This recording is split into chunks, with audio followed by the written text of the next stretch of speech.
Welcome to the Money to the Masses podcast, putting you in control of your finances. It's a good thing podcasts are free, as this one isn't worth a penny. Here are your hosts, Damien Fay and Andy Leakes. Now, Damien, before we get on with this week's podcast, you had something quickly to say about our sponsors. Yeah, we've got a new sponsor, Money Farm, and Money Farm are an online investment advisor and one of the biggest digital wealth management companies in Europe. So a big thank you to them for sponsoring the podcast. Now, Money Farm create portfolios to maximise long-term returns using ETFs to make incredibly cheap portfolios. And you even get the first £10,000 of your portfolio invested without any charge from Money Farm. And if you enter the code MTTM20K into the box when you sign up, you get the first £20,000 of your portfolio invested and run by moneyfarm.com without any charge. Great stuff. On with this week's show. Hello and welcome to episode 116 of the Money to the Masses podcast with your resident expert, as always, Damien Fay, and me, Andy Leakes. Damien, how you doing?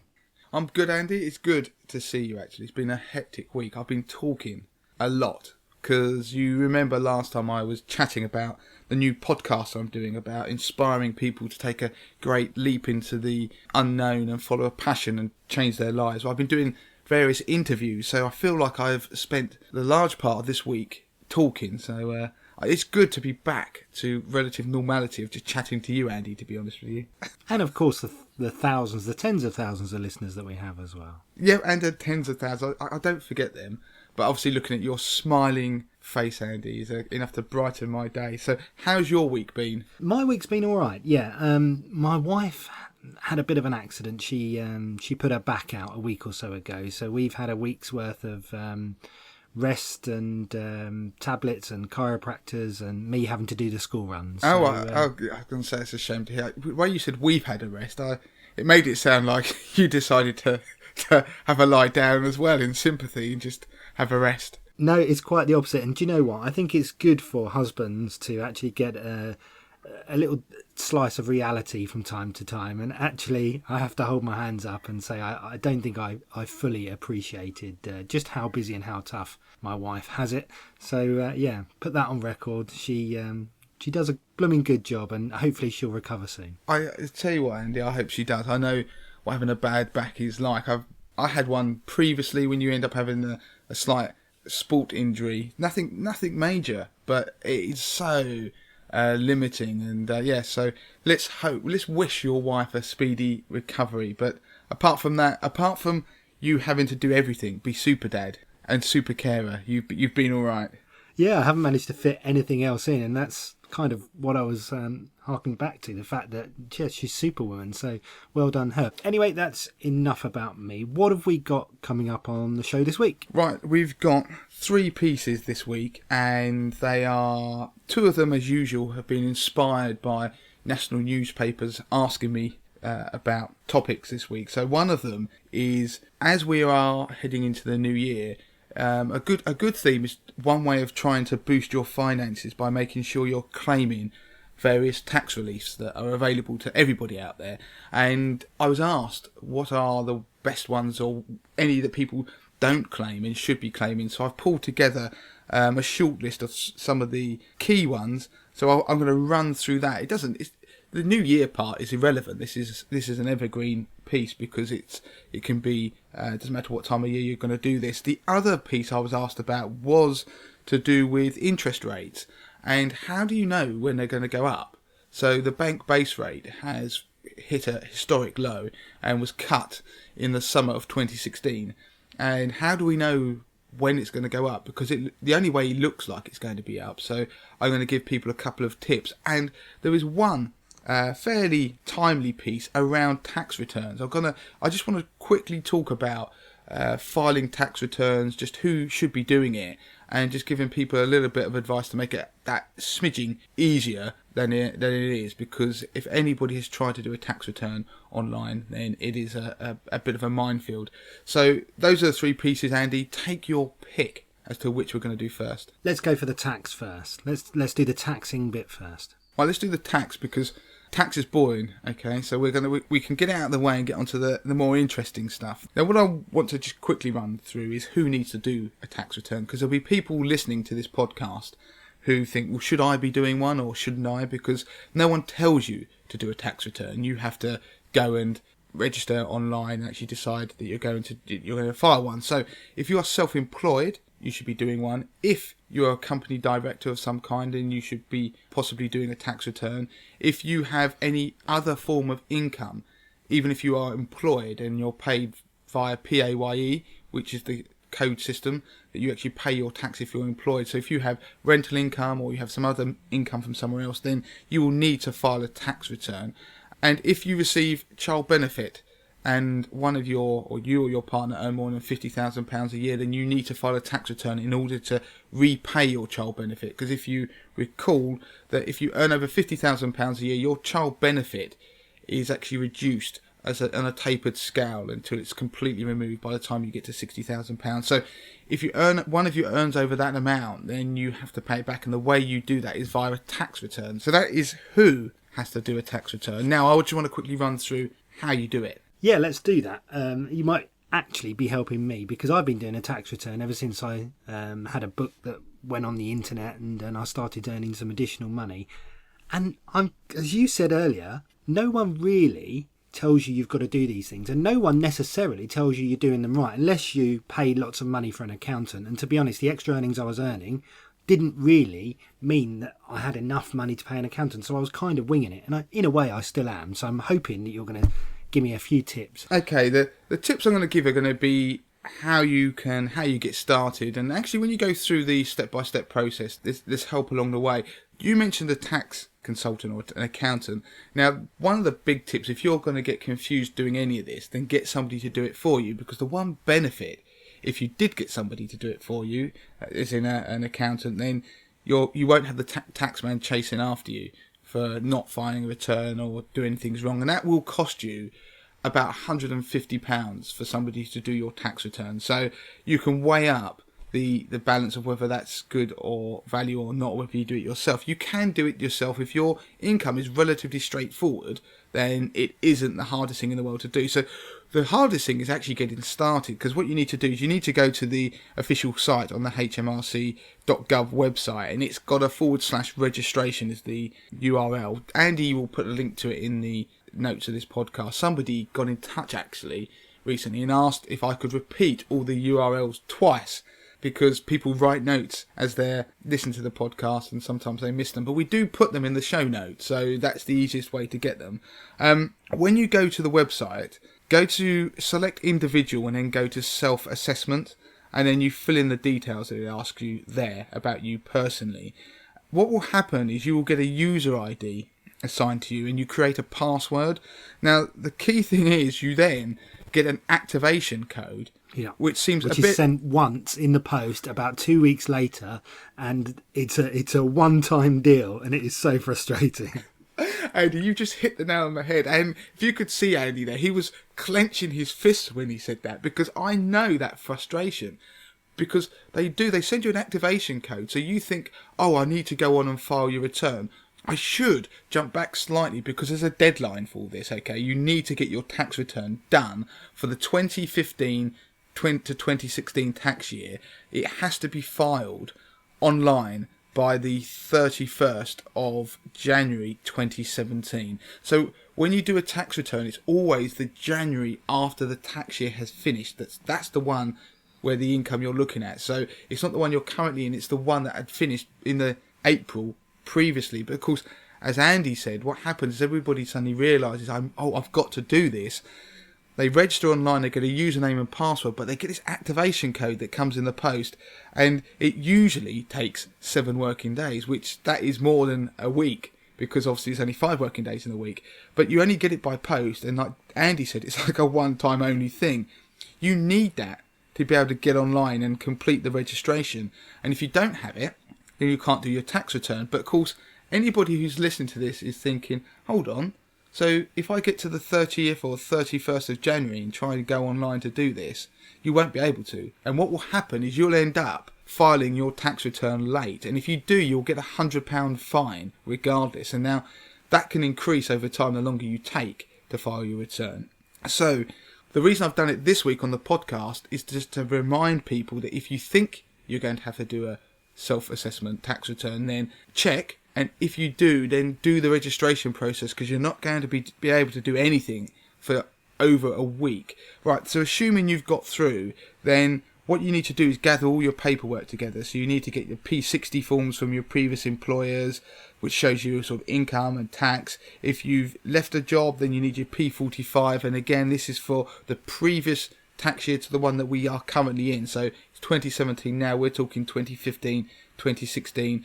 If you had any benefits and expenses that have been paid for you, then you should have a P11D or a P9D. Now this is all probably music to Andy's ears, being an accountant during his daytime, but for most people you would have got one if you have received any of those benefits.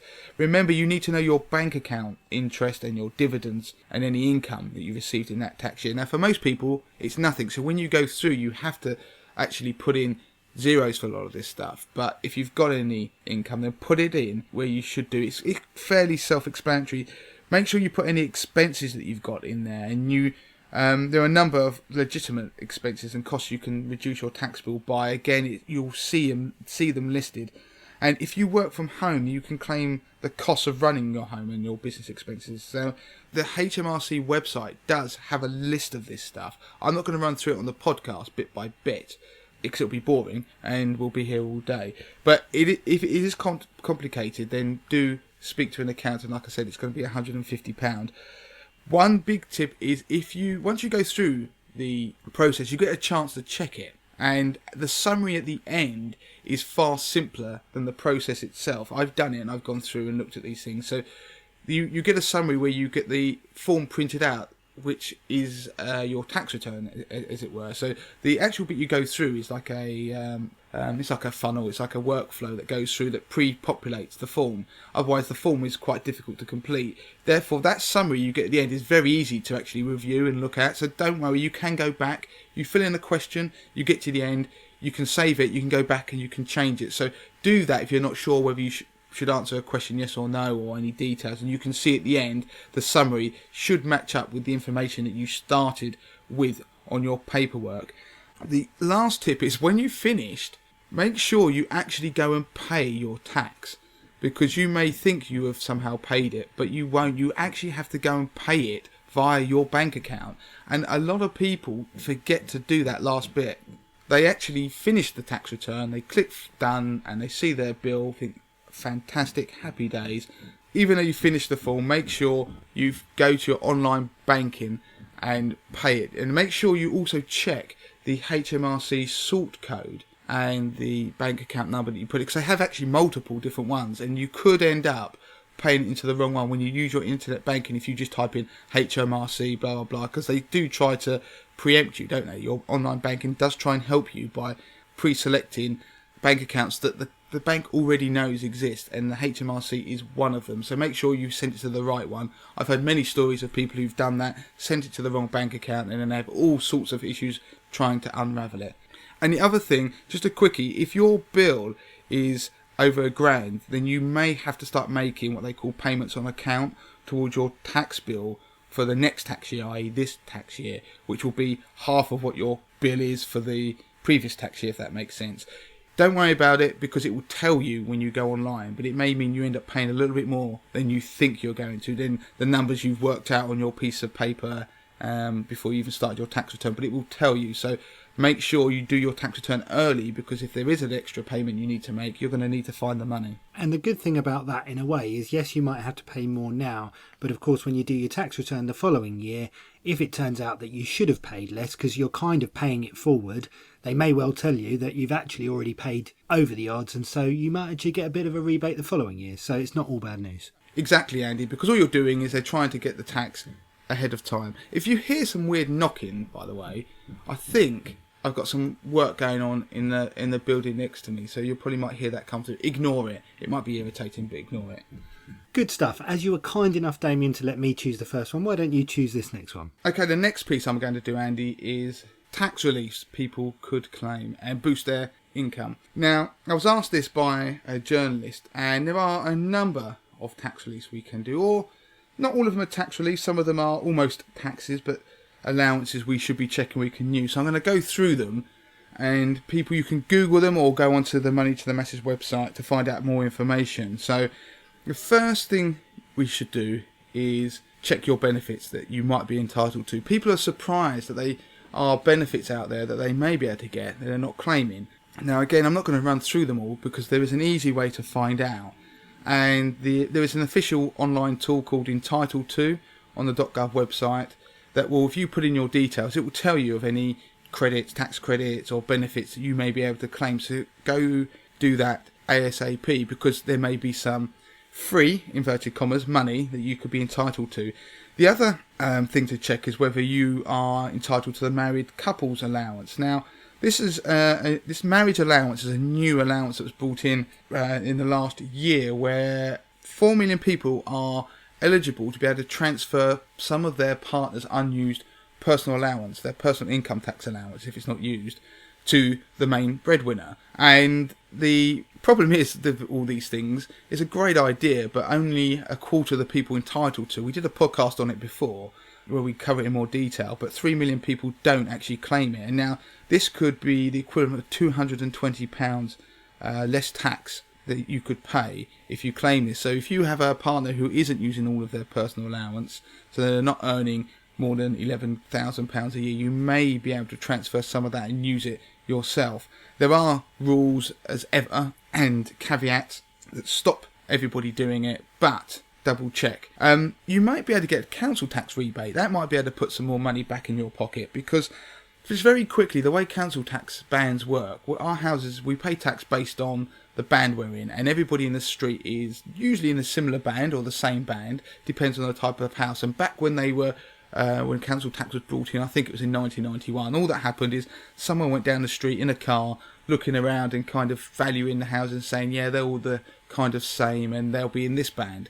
And that has been pretty much how things have been static and ever since. So the amount you pay has been determined from nearly 20 plus years ago. You can move bands, that's the thing, and as houses change or improve, made bigger or whatever, then they can change band, and that dictates how much council tax you pay. You can appeal though, so you can go online. If you go onto the Money to the Masses website and type in council tax, you will find an article where I explain how you can look to check your council tax band is A, correct, and B, you can challenge it. It's in the 30-day money plan book as well, if you want to go and download that for free. Listen to the end of the podcast where I tell you how to do that. But basically, you can look what everybody else is on in your street, and then you can challenge the local council, and it's free to do, and you could actually have your band changed and you could pay less tax. The interesting thing is though, beware, because there have been cases where rather than your council tax go down, your neighbours goes up. And there was one story I remember seeing where the whole streets went up because one person appealed. The other thing is you may be able to avoid a TV licence legally. Now, BBC iPlayer used to be didn't require a TV license if you watched that. The simple thing is, if you watch live TV, you need a TV license, but if you watch catch-up TV, then theoretically you don't. But BBC iPlayer, if you use that, however you use it, you do require a TV license. So if you're only watching catch-up on things like Channel 4, etc., you don't need one, and that can save you £145.50 a year. Check your tax code is a big one, because 1 in 3 people apparently are on the wrong tax code or have been on the wrong tax code. An easy way to do this is if you go to a website like listen2taxman.com, that's listen2taxman.com, which is a PAYE calculator. So if you're employed, you can put in your gross salary and it will tell you what your net pay should be. Very simply, get that figure, look at your pay slip. If they match, then you're probably on the correct tax code, because that assumes the default tax code on the calculator. Pay money into your pension is another good idea if you can afford it and you don't mind locking your money away till you're 55, because you get tax relief on that money. So if you're a basic rate taxpayer, you get a 20% Brucey bonus. So in effect, a £100 contribution only costs you £80. That is a good way of boosting your investments and your pension. You can also pay into a spouse's pension, or the spouse can pay into it if they don't even earn money, because even if you don't have any money, any income at all, you can pay up to £3,600 in total, which includes the tax relief. So I think that's 2,880, I think, if you work it back net, and they can get the tax relief to take up to 3,600. Now, wealthy people do this because they think, well, do you know what, I might as well use their tax relief as well. It's free money because you're getting a 20% buffer.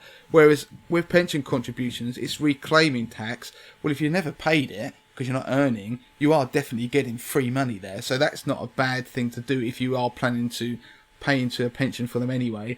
Make sure you use all your tax allowances. Now, everyone has a personal income tax allowance, which currently, as I do this podcast, is £11,000. They have a capital gains tax allowance, which is £11,100. A savings allowance, which is new, which is £1,000. So that's how much interest you can get without paying tax. And there's a dividend allowance, so income that doesn't require tax if it's from dividends, which is £5,000. Now, if you add all that up, that comes to about £28,100, I think. Which means if you adjust all your income, so you're getting income from whether it's employment up to 11,000, maybe investments, that's capital gains, that's a bit more difficult to do, and dividends and savings, you could theoretically get £28,100 a year without paying tax. And as a couple, you can double that figure. So that's the theory. And our financial planners will try and do that for their clients. So I'm just giving you a hint of what happens if you go and see an IFA. Make sure you use your spouse's allowance, whether it's ISAs or all of those allowances. An ISA allowance, obviously, you can put stuff in there, whether it's savings or investments, and they can be tax-free. And the other thing is, consider joining your employer's ShareSave scheme, because it's I really like them. It's a great way to reduce your taxable income, because you basically get shares in exchange for income, don't you? And I don't know if you ever had one, Andy. I did years ago when I was in one.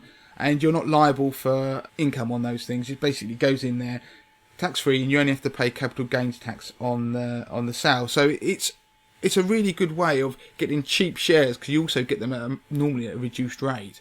So it's a great way of saving. If you want to come out of them early, then you normally just get your money back, maybe plus a bit of interest. But it's a good way of getting shares in the business you work for on the cheap, which you can then sell at a profit at a later date. And it's a way that employers try and not lock people, but incentivize them and help them to make money from the business being profitable. The final one is childcare.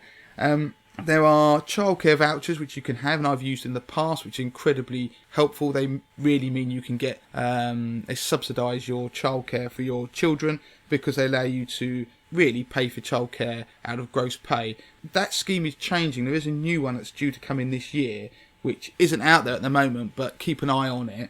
But have a look at childcare vouchers. And the other thing is to make sure you're claiming your free hours for children aged between 3 to 4, because you can have 570 hours of free education for children of that age, which works out to be 15 hours a week.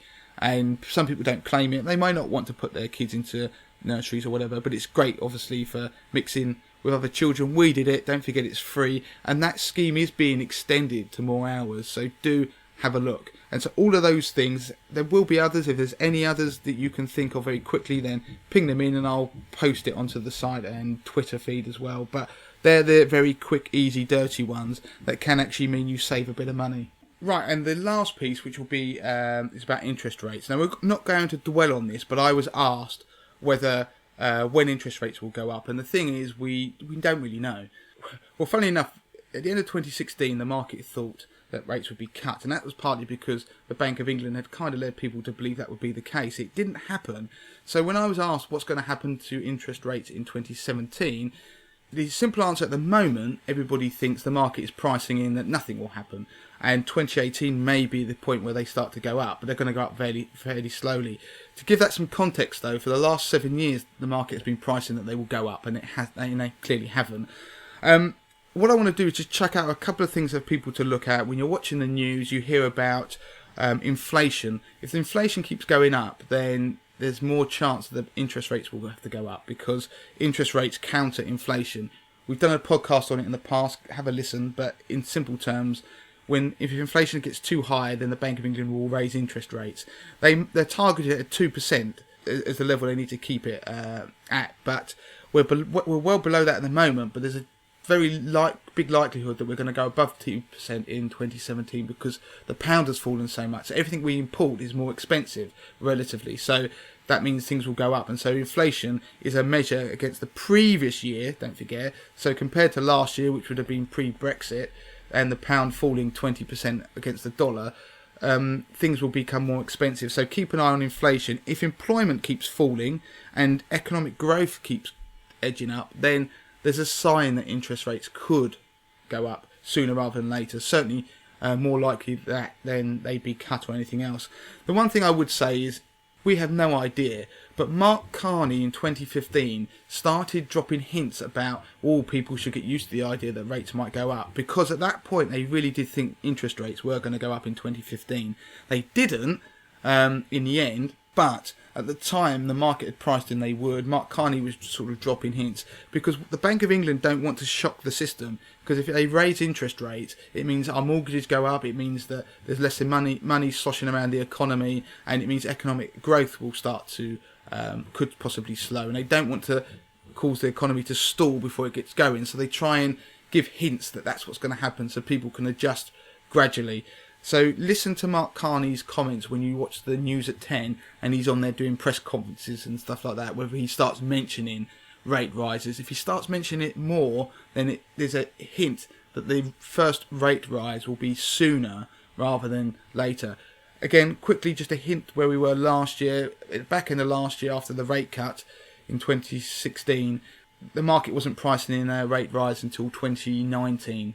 And now that's probably come forward a bit, and that's partly because America are raising their interest rates, and the whole system's inadvertently linked because of inflation, etc., etc. But they're the key things to keep an eye on. Listen to what Mark Carney says, but don't bet your house on it. Right, that's us done for this week, Andy. Excellent. Anything else to mention? I suppose stuff from my side, as always, is please do let people know if you enjoy the podcast. Spread the love, spread the word. Give us a review if you haven't already. At the very least, you could be in with getting a free book from Damien that's worth £4.99, and the guy at the end of the podcast tells you how to do that. Damien, how do you get in touch with you? If you want to get in touch with me, then it's damien@moneytothemasses.com, or you can get me on Twitter @moneytothemasses. And thank you for your emails that have been coming in about how much you're enjoying the podcast. Remember, leave a review.